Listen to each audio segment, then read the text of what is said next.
Sharma sweet corner proprietor Ranjit Sharma ji, उनके सुपुत्र है सूरज कुमार और नीरज कुमार, ग्राम बीजलपुर। उनकी ओर से भगवान के दरबार में श्री ठाकुर जी के दरबार में सार्थक दास शानदार 51 रुपए के दान आए हैं। जय हो दानी श्रद्धालु की जय हो, उनकी समस्त परिवार की जय हो।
श्रोता भगवान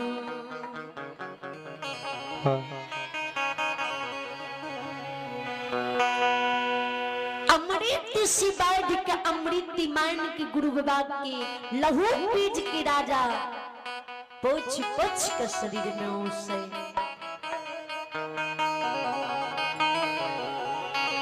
राजा रानी दोनों जीव मिल के गुरु ज्योति बाबा के चरण के पखारे, चरना अमृत के उतार उतार के राजा रानी मुख में पिए।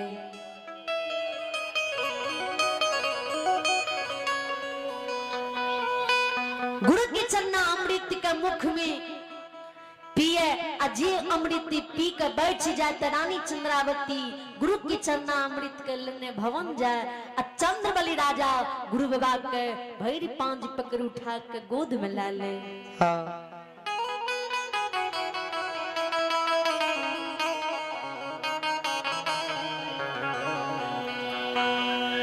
भवन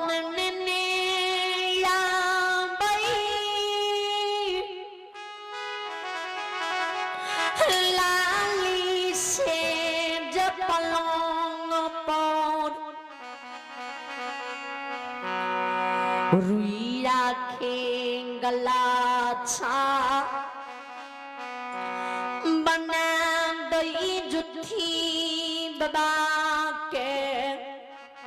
रुइया खे गला पर सोला दैये दैये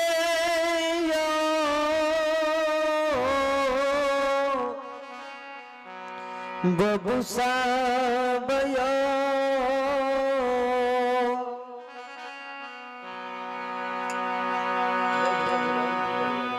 जिजुती बाबा के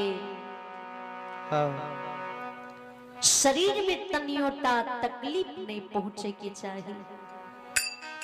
गुरु बाबा के कष्ट नहीं होए के चाहिए।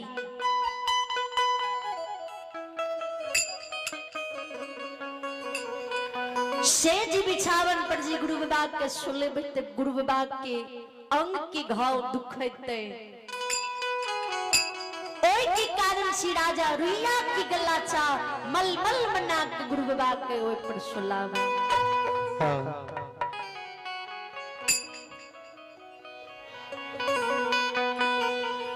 चरण लाग राजा रानी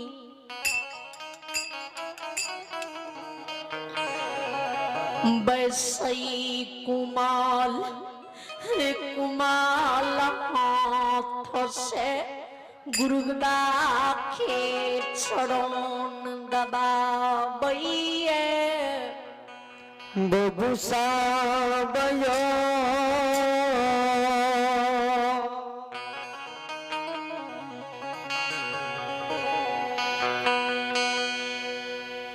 राजा रानी जी गुरु बाबा की सेवा करे तो राजा रानी की सेवा करने से जुती बाबा के आलस आ जाए। गुरु बाबा राजा की भवन में राजा के सेज लाली सेज पलंग पर अलसा जाए और राजा रानी गुरु के चरण के दबावे गुरु की सेवा करे अब पुत्र के जी याद आवे तो राजा रानी बैठ बैठ के कान जाओ।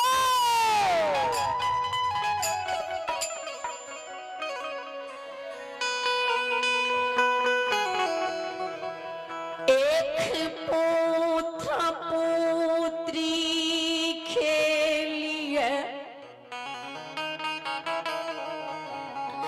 गुरु चरण में राजा रानी कान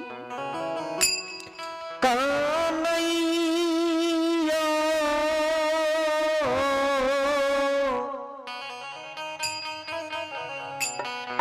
ओ सेवा किया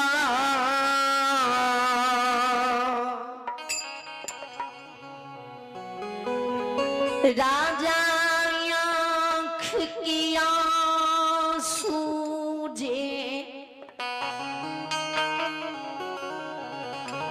जुती बाबा खे चरण पर गिरई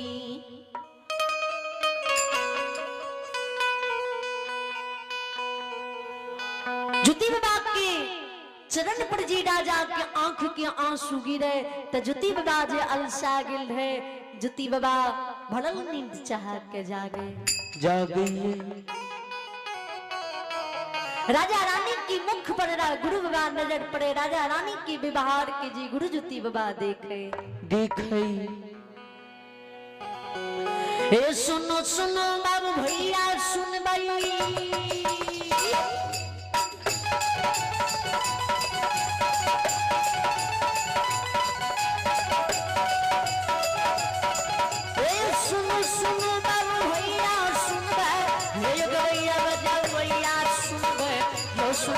समाज लोग सुनबे मां बहना ये ध्यान से सुनबे भवन की लीला करे से सुनबे।